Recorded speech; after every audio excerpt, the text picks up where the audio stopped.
Salut à tous, merci d'être là. Bienvenue sur donc ce deck building Kura budget. Je me suis dit que effectivement la liste elle était un petit peu pas donnée et j'ai eu un petit commentaire d'ailleurs sur YouTube, donc je me suis dit allez, je vais faire une version budget, on va voir ce que ça donne. Donc je vais vous présenter tout ça. Bien sûr la liste je l'ai déjà faite. Comme je l'ai expliqué la dernière fois, les petites cartes pas chères, je les ai pas toutes en tête, donc forcément j'ai cherché sur EDH Rec, sur Magicville, un petit peu partout, voilà, je me suis dépatouillé. Forcément le deck sera beaucoup moins fort, mais il y aura quand même possibilité de s'amuser un petit peu. Après, bien sûr, ça reste une base, vous pouvez en faire ce que vous voulez, ça vous donne quelques idées déjà, c'est pas mal. Allez, je vais vous montrer ça. Hop, donc voilà, la liste. On est à... Ah mince, c'est affiché en dollars. Bon, 130 euros. Normalement, si j'avais fait un petit peu le tri, je pense qu'on était un petit peu moins cher, mais bon, c'est déjà pas mal. C'est déjà beaucoup mieux que les quelques milliers d'euros qu'il y avait auparavant. Donc je vais vous montrer ça, et après, bah, vous modifierez à votre sauce si vous le souhaitez, si vous voulez le tester, tel qu'il est. Enfin voilà, faites comme vous le sentez. De toute façon, moi, je vous file ça, c'est que du kiff. On va commencer par, je pense, les terrains parce que c'est ce que je vous avais présenté déjà la dernière fois, je vous avais expliqué un petit peu le chef. Je vous invite à aller voir la vidéo précédente du coup pour avoir les capacités des grosses cartes. Donc j'ai mis un Blighted Woodland qui ajoute un incolore dans notre réserve et qui dit pour 4 on le sacrifie et on va chercher jusqu'à 2 terrains de base dans notre deck qu'on met en jeu engagé.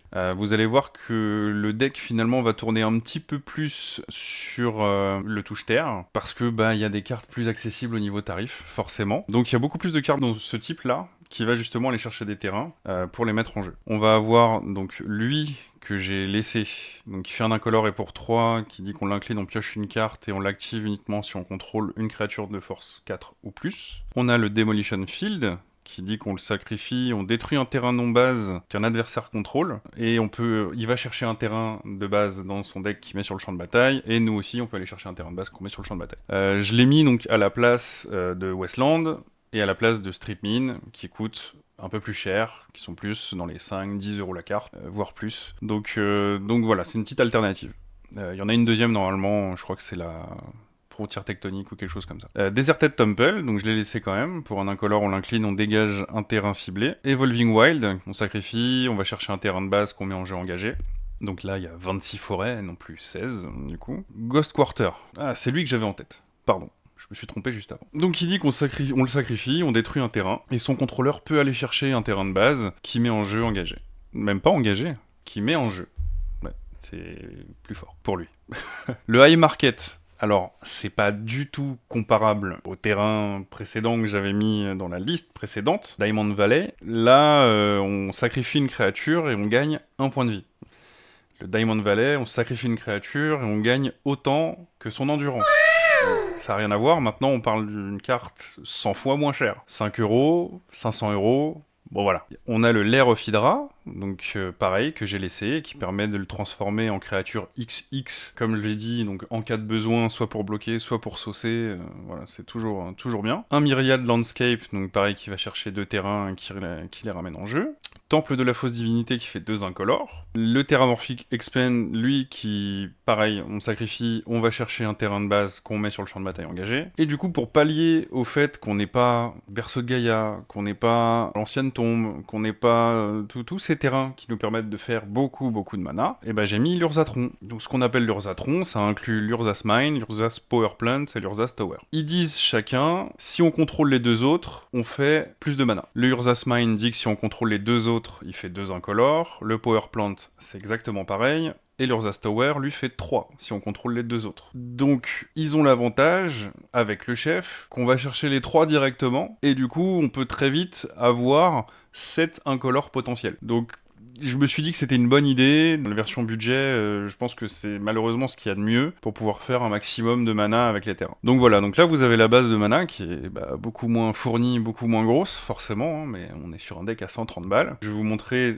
ça par contre ça a pas bougé, enfin si, à la limite même il y en a un peu plus. Donc tout ce qui est rampe, donc pareil, celui qui dit pour X, on révèle les X du dessus de la bibliothèque, tout ce qui est terrain, on les met sur le champ de bataille. La Cultivate qui va chercher 2 landes, on a l'explosive végétation, pareil, qui va chercher 2 landes.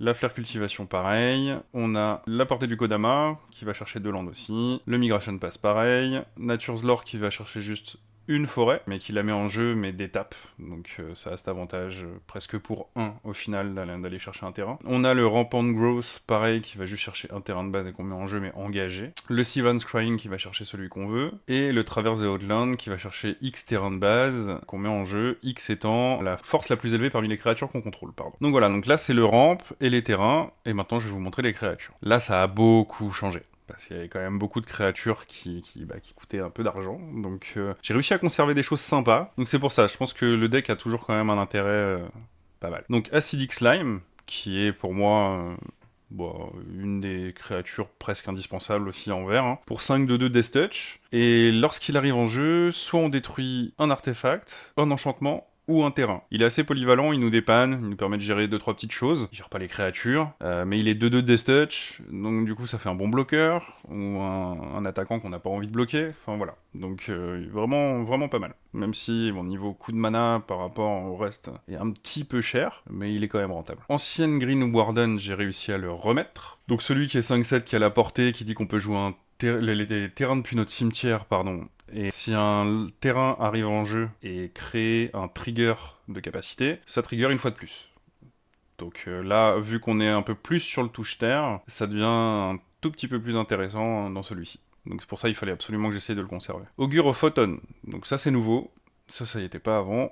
Donc pour 3, 2-3, on peut regarder la carte du dessus de nos bibliothèques quand on veut, on peut jouer les terrains depuis le dessus de notre bibliothèque. Tant qu'on contrôle 3 créatures ou plus avec des forces différentes, on peut jouer aussi les sorts de créatures depuis le dessus de notre bibliothèque. C'est pas pour cette capacité-là qu'on le met, clairement c'est pour pouvoir jouer les terrains depuis le dessus du deck. Vengeur de Zendikar, lui l'avantage c'est qu'il a été tellement réédité qu'au final il coûte pas très cher. Donc c'est cool. Alors là, j'ai mis le Budoka Gardener. Créature où je m'étais jamais vraiment intéressé, même à l'époque de Kamigawa. Et je suis tombé dessus en regardant, je crois que c'était sur EDH Rec. Et je me suis dit pourquoi pas. Donc pour 2, il est 2-1, on l'incline, il dit qu'on peut mettre un terrain depuis notre main en jeu. Si on contrôle 10 terrains ou plus, on le flippe. Et quand on le flippe, il dit pour 6, on l'incline.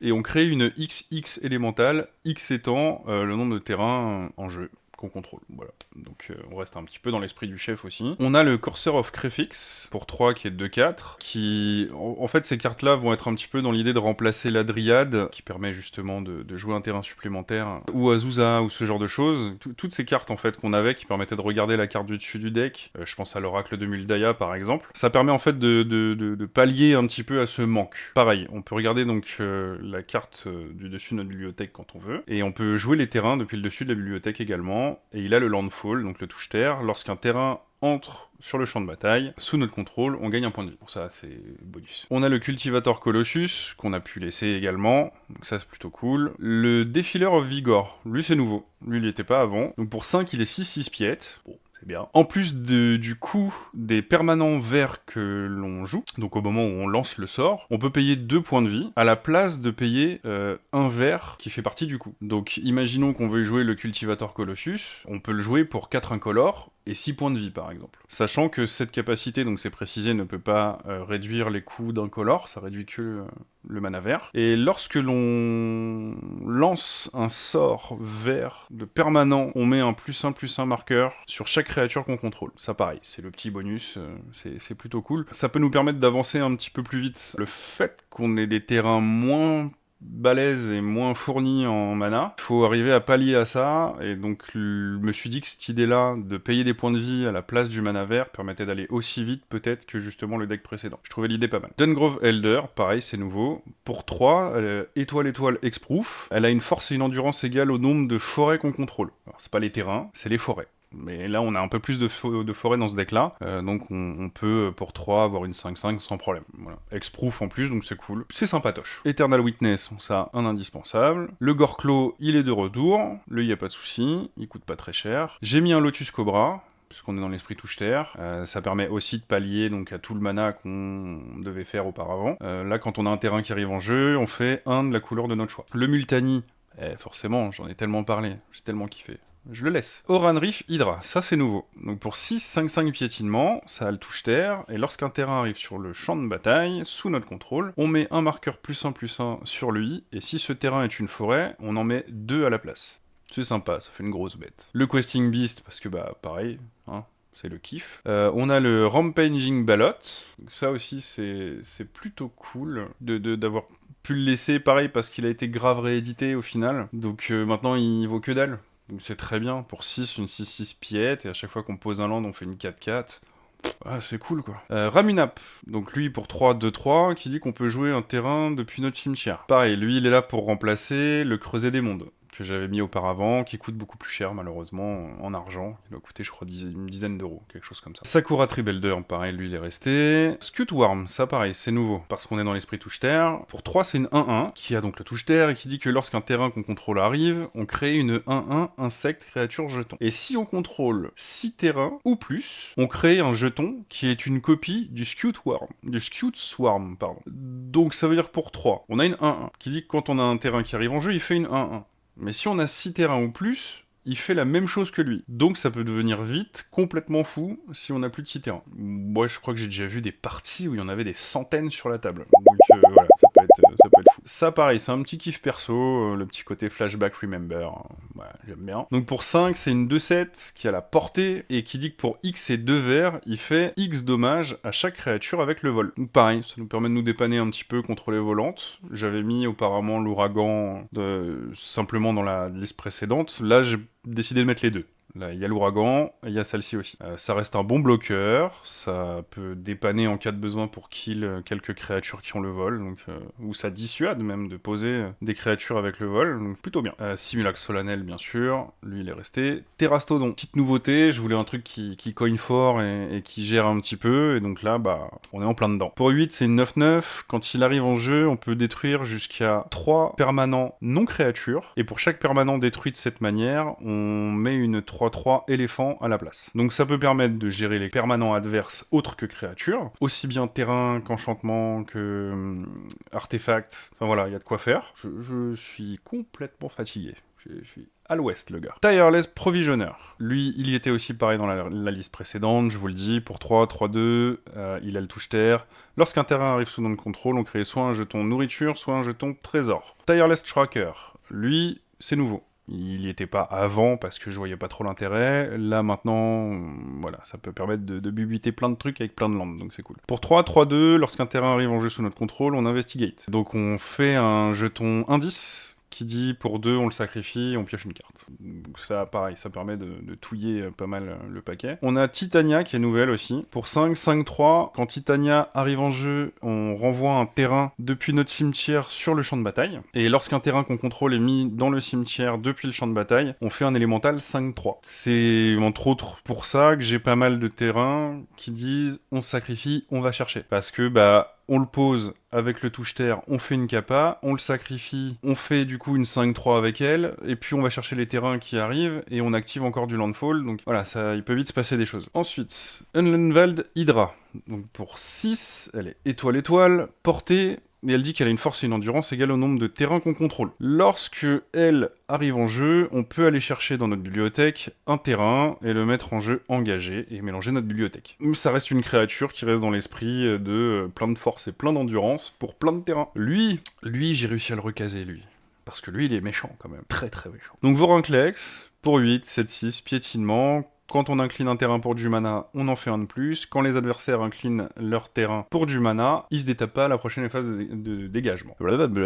Yavimaya Elder. Pour 3, 2, 1. Donc lui aussi un pareil nouveau, je l'avais pas mis avant, mais je l'ai joué toute ma vie celui-là. Donc pour 3, 2, 1, lorsque lui meurt, on peut aller chercher dans notre bibliothèque jusqu'à 2 terrains de base, les révéler, les mettre dans notre main. Et si on veut, on peut payer 2, sacrifier le Yavimaya Elder et piocher une carte. Donc bah pour 2, on le sacrifie, on pioche une carte, on va chercher de qu'on met dans notre main, donc il est bien. Il est vraiment bien lui, j'aime beaucoup. Donc voilà, je vous ai présenté les créatures. Il y en a un petit peu plus, il y en a pas mal. Il y a 28 créatures, ça fait quand même beaucoup. Mais ouais, je pense que le deck doit tourner, il doit être pas mal. Allez, je vous présente les enchantements. Donc j'ai mis un Colossal Majesty. Donc qui dit qu'au début de notre entretien, si on contrôle une créature avec une force de 4 ou plus, on pioche une carte. C'est pas indispensable, c'est quand même très situationnel, même si on a beaucoup de créatures qui sont quand même au-dessus de 4 de patates. C'est au début de notre entretien, donc c'est vrai que c'est remplaçable. Clairement, s'il y a une carte que vous pouvez remplacer, déjà celle-ci, il n'y a pas de souci. Ensuite, le Garruk Uprising. Donc pour 3,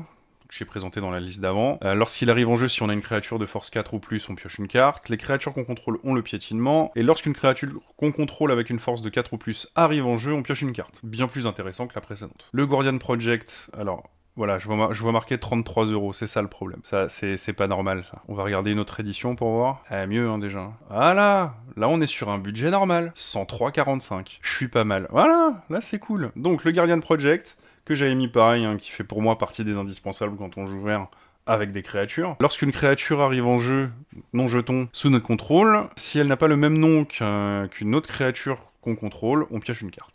Vu qu'on est en EDH, on est sûr de piocher, ça y a pas de problème. Linify, alors ça, pareil, c'est nouveau, je me suis dit qu'en petite gestion, pourquoi pas. Pour 2, enchanter la créature, et la créature enchantée devient une 0/4, et qui perd toutes ses capacités. Donc ça permet de gérer un petit peu, donc très bien, pour du budget. Pour 3, votre commandeur coûte 1 de moins à lancer pour chaque fois où il a été dans sa zone de commandement. Vu que le but c'est quand même de le ramener quelques fois dans la zone de commandement, pas déconnant. Lorsque votre commandant est mis dans la zone de commandement depuis n'importe où, on pioche une carte.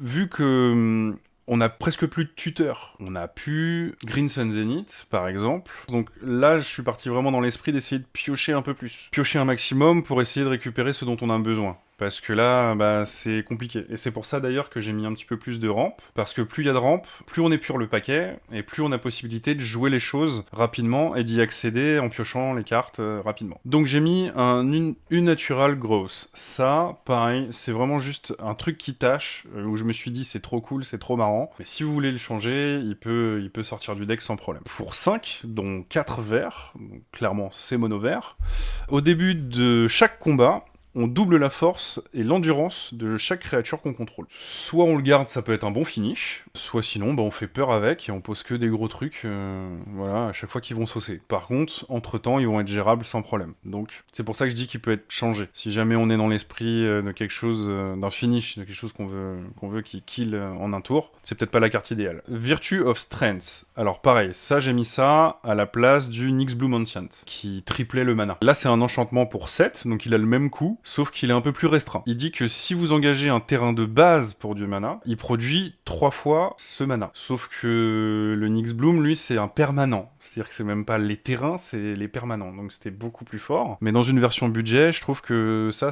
peut faire le taf. Et en plus de ça, il a ses capacités de rituel qui dit que on peut renvoyer une créature ou un terrain depuis notre cimetière dans notre main. Voilà, ça fait un petit taf de regrowth, entre guillemets. Donc voilà, je me suis dit que ça pouvait bien rentrer dedans. Ensuite, les éphémères. Le Beast Within est resté, forcément en gestion en vert, y a pas mieux. Le Crop Rotation pour aller chercher un terrain qui pourrait nous être utile. On a un Arrow. Donc pareil, ça a été rajouté, ça y était pas avant, qui dit qu'on sacrifie un terrain et on peut aller chercher 2 terrains de base dans notre bibliothèque qu'on met sur le champ de bataille. Et j'ai mis le Cross and Grip, pareil du coup qui remplace la Force of Vigor, parce que voilà, l'autre elle coûte 10 balles, là pour 3, c'est en split seconde donc c'est pas contrable, et ça détruit donc un artefact ou un enchantement. On a en artefact un Lifecrafter Bestiary, donc qui nous permet de piocher et de scry, donc de voir un petit peu ce qui va se passer pour stabiliser un petit peu le paquet. Donc je le dis plus précisément, pour 3, au début de notre entretien, donc on fait un scry 1, et lorsqu'on lance un sort de créature, on peut payer un vert supplémentaire, et si on le fait, on pioche une carte. Les Lightning Greaves, forcément, dans l'idée de grosses créatures qui saucent, bah c'est le top. Le Sol Ring obligatoire, hein, ça rentre partout, ça c'est normal. Et ensuite, donc j'ai réussi à garder le Garruk, parce que pareil, tellement réédité, qui coûte pas cher. Puis bon, il est fort, mais il est pas non plus démentiel. Et j'ai rajouté Vivien. Alors, Vivian of the Hunt, on the Hunt, pour 6, 4 de loyauté, pour plus 2, on peut sacrifier une créature, et si on le fait, on va chercher dans notre bibliothèque une créature qui a une mana value, donc un coût de mana, égal à... Attendez, je me rapproche. 1... Voilà, la vieillesse, tout ça. Donc 1 plus le coût de mana de la créature sacrifiée. Donc si la créature était à 4 de mana, on va chercher en gros une créature à 5 qu'on met en jeu sur le champ de bataille. Donc ça c'est plutôt cool, ça fait un tuteur un peu cher, mais voilà, c'est une alternative. Ensuite, plus 1, on peut meuler 5 cartes, et on peut mettre autant de créatures qu'on le souhaite dans notre main, qui ont été mêlés de cette manière. Et sa dernière capa, c'est pour -1, on fait un rhinocéros 4/4 vert. Donc je trouve qu'elle rentrait bien dans l'esprit du paquet, même si, bon, c'est vrai que c'est un Planeswalker qui coûte 6, on s'attend à quelque chose de plus impactant, mais c'est quand même pas mal. Je trouve ça quand même plutôt pas mal. Au final, on paye 6, on le pose, on sacrifie le chef, du coup on peut aller chercher une créature à 6 qu'on met sur le champ de bataille, on va chercher 3 terrains, où on met une XX, donc voilà.